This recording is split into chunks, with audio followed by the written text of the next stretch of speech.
จะพากันประมาทเด้อพวกใดมาฟังแล้วโอ้บาดสิตายพวกยังเห็นเอาดอกมันสิหูบ่ว่าเจ้าของสิตายยังไง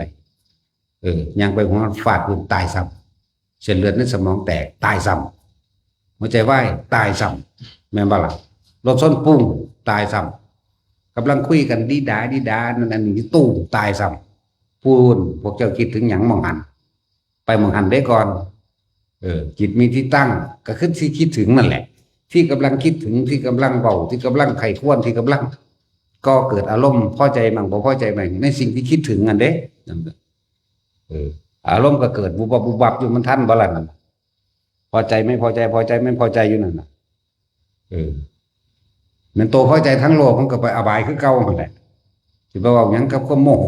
เนาะโกรธเกรี้ยวกราดแต่น้ำมันเบิ่งธรรมดาคนเวลามันโมโหเนาะ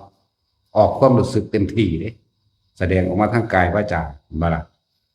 นรกสั่นแหละ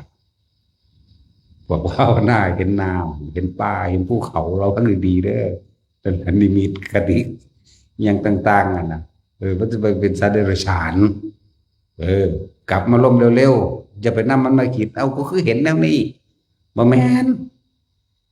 ตัดออกเลยว่าสิไปเป็นยังกระช่างตัดออกคือจะนำมาคิดอีกมันบ่ต่างจากฝันนั่นแหละนิมิตต่างๆนะเทียบมันดังว่ามันบ่ต่างจากฝันดอกเห็นจริงแต่มันบ่จริงดอกเด้อจะไปไข้ควรไปสรุปหาไข้ควรมาแล้วสรุปหาคือลงความเห็นจากว่าล่ะลงความเห็นว่าเป็นนั่นเป็นนี่อันนั้นอันนี้ไข้ควรไปสรุปความเห็นของผิดว่าถูกได้บัดนี้นั่นแหละ